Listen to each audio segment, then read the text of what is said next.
Futurama's first of many Christmas-themed episodes, which are a joy to watch any time of year. Because whether you've been naughty or nice, I saw that! and in the case of Robot Santa, You've all been very naughty indeed. you're gonna get plenty of laughs in this episode. A pogo stick. With the introduction of Robot Santa and Tinny Tim, 3 jars of candy. a number of returning characters, and a few guest cameos, this episode is one to remember. So let's not waste any time and get right into it, with the opening title saying, based on a true story, giving us that eerie feeling that Matt Groening and his writers gave with all their Simpsons predictions, making me hope that a murderous robotic Santa Claus is not in our future. At least not for another 800 years or so. But something that should definitely be in your future is leaving a like on this video. Another repeat opening cartoon this episode, the same as I Second That Emotion, is the Looney Tunes Fresh Hair. Welcome to the Hip Joint, where Futurama fans get in free. The episode opens outside the Catskills Lodge with what is seemingly a free admission. For everyone except the professor, that is. And given his propensity for cutting costs, I can see why he brought the crew here for their ski trip. We don't have to wait long for one of the surprise cameos I mentioned, as Conan O'Brien voices himself doing some pretty dated stand-up. People are getting pretty worried about this Y2K problem, huh? No! Also mentioning, I may have lost my freakishly long legs in the war of 2012. and it's a pretty dry set, other than his stab at Bender for heckling him too much. I'm walking to work this morning. I doubt it! Still got something you'll never have, a soul. And freckles. The crew then head out to hit the slopes, the professor killing it with his laid-back, lazy style. And a nice little attention to detail is how Bender and the professor change up their eyewear to protect their eyes while on the mountain. Enough of your mindless chit-chat, let's get going! Also, if Leela truly is the only Cyclops in existence, how was she able to find goggles for herself? Fry once again enduring a massive amount of pain with these automatic trees. Trees down! This dude sure can take a beating. Looking good, beefball! Bender throws out a new version of his catchphrase to this ski patrol You're snowboarding off the trail. Lick my frozen metal ass! before plummeting into a frozen pond, with a reference to the Peanuts ice skating on it. Bender sending them to a frozen, watery grave. But the best joke on the mountain goes to Hermes, and his callback to the brave men of the Jamaican Olympic bobsled team. Listen, you filthy crab. 1,000 years ago, there was a legendary team of Jamaican bobsledders. Which is something that actually happened. They came in last at the Olympics, then retired to promote alcoholic beverages. A true inspiration for the children. And is very loosely immortalized in the classic film Cool Runnings. Feel the rhythm. Feel the rhyme. Get on up. It's bobsled time. Cool running. After their day on the slopes, Hermes, Zoidberg, Fry, and Bender show off their battle scars for the day. Oh, what the hell? Along with the professor's gold medal for something. But it's while warming by the fire, Fry mentions Christmas, or as it's known in the year 3000, Xmas! and Leela brings up something that I'm going to try and keep track of moving forward, because she says that people don't use the word ask anymore, Like when you say ask instead of axe. even though she uses it in one of her first lines in the first episode. Just ask the question. It's a funny joke that I want to see if the writers keep up in later seasons. My guess is no, but that's the hard-hitting journalism I'm willing to do for this channel. Then they go cut down an Xmas tree, which is now a palm tree, because the professor says, Pine trees have been extinct for 800 years, Fry. Gone the way of the poodle. and if that is true, then what the hell are all these? Are all these trees fake, or just the automatic ones? Trees down. Trees down! Because pine trees do show up in a later episode. The professor also reveals his disdain for the modesty of the past as he embraces the frosty winter air. Brisk. Back at the Planet Express building, while decorating the tree, we see Bender rocking Nibbler, so I guess their little adventure from I Second That Emotion quelled his hatred of the little guy. Happy birthday! Then Hermes comes in a little too enthusiastically with Xmas cards. Happy Xmas, Xmas people! Xmas cards have arrived! Xmas! Passing them out to everyone but Leela. And last but not least, the sweet flower of the office, me. But it's Bender who gets the most. Yes, I got the most! I win Xmas! Most notably from his mom. Another addition to Bender's ever-changing origins. Leela's lack of love during the holiday seasons gets her all sorts of emotional. So she opens up her poorly named Book of Memories, showing her lonely life as an orphan. That's me over in Cootie Town. Photographed among some abandoned property, like this bending unit arm, which is not how she was discovered. We'll cover that in a later episode. So that means somebody staged this photo, took the picture, and gave her a copy, which is kind of messed up. Another photo is of her outside the orphanarium, which is the first mention of that. You're worthless and no one will ever love you. And another of Leela all alone at her senior prom. Like I said, very poorly named photo album. Fry's lack of awareness to the suffering of others has Amy and the professor set him straight, with Bender trying his best to cheer him up. But it's after the commercial break, Fry, with the help of Amy, give us the first vote for best moment. I feel like a rat. Here I am whining like a pig, while all along Leela was as lonely as a frog. I could kick myself. I'll do it for you. Ow! And it doesn't take long to give us the second vote, because as Bender is watching a news story about homeless robots, Linda gives us this line. Is there anything sadder?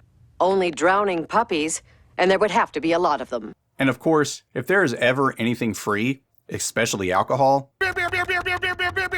you know Bender is going to be there, dropping this line on his way out. I'm very generous. What about that time I gave blood? Whose blood? Some guys. After Fry gets some sympathy beat into him, and a little help from Zoidberg's apology dance, So it's left, right. which is basically a modified version of his scuttle, I'm going for a scuttle. he decides to head out and get Leela the best Xmas present ever, but is warned of the existence of a murderous robot Santa And stuff your neck full of toys from his sack of horrors. that he doesn't take too seriously at first. Wow, 2801.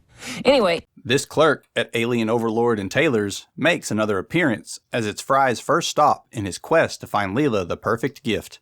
that's funny.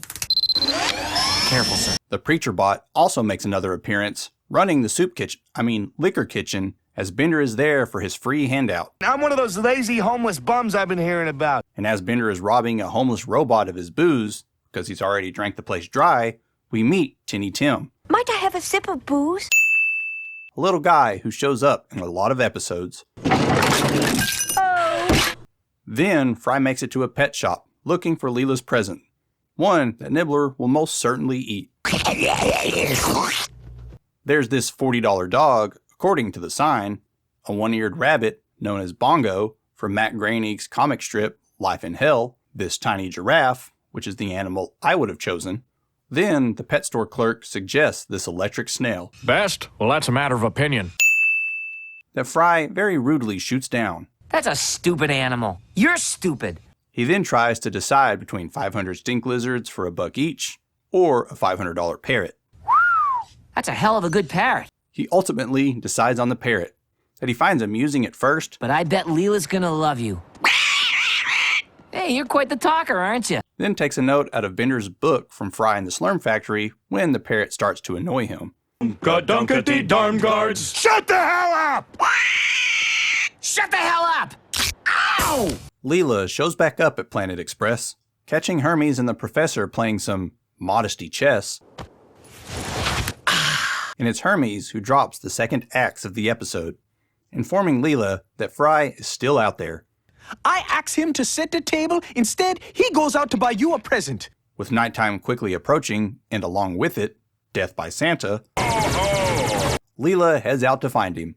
But Fry is on a search of his own, You thought you could beat me in a game of wits, but you just met your equal. trying to catch the bird he let escape.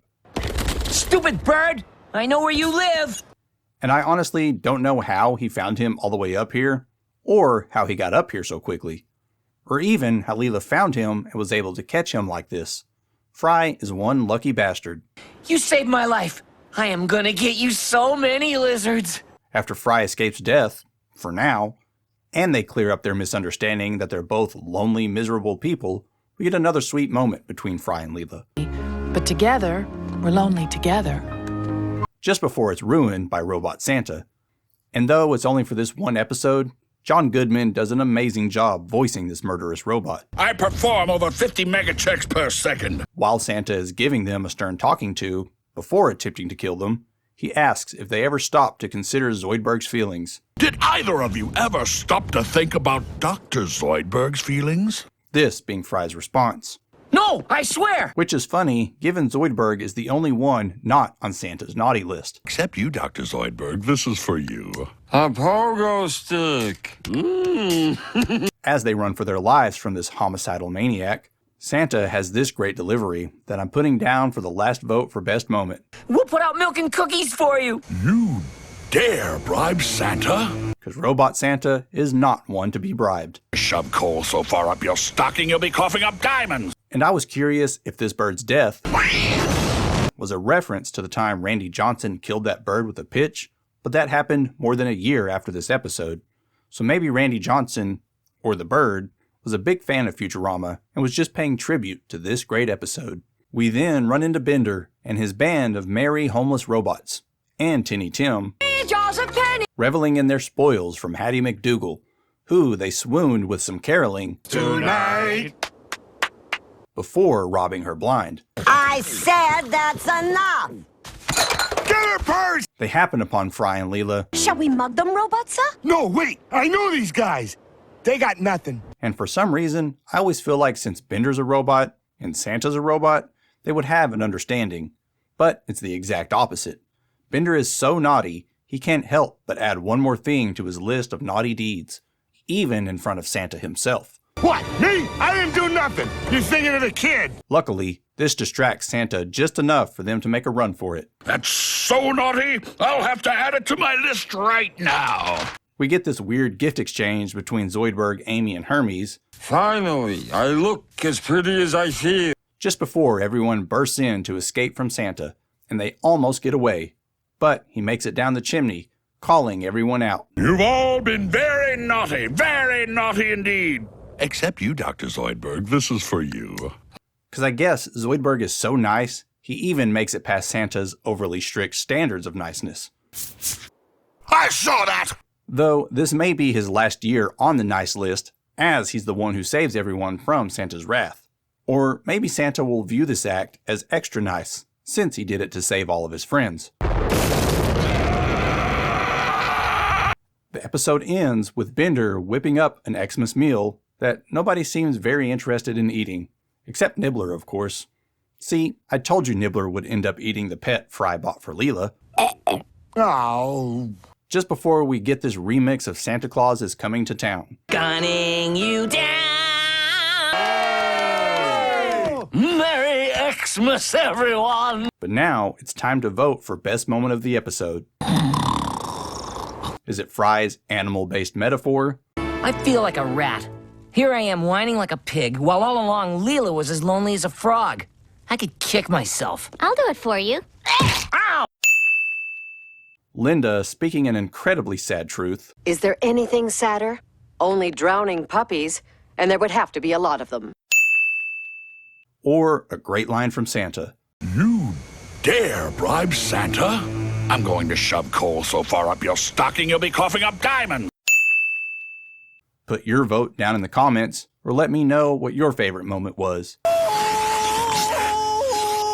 Be sure to like and subscribe, and watch out for the next episode breakdown as we visit Zoidberg's home planet in Why Must I Be a Crustacean in Love? Do I ask her to mate now? Third date.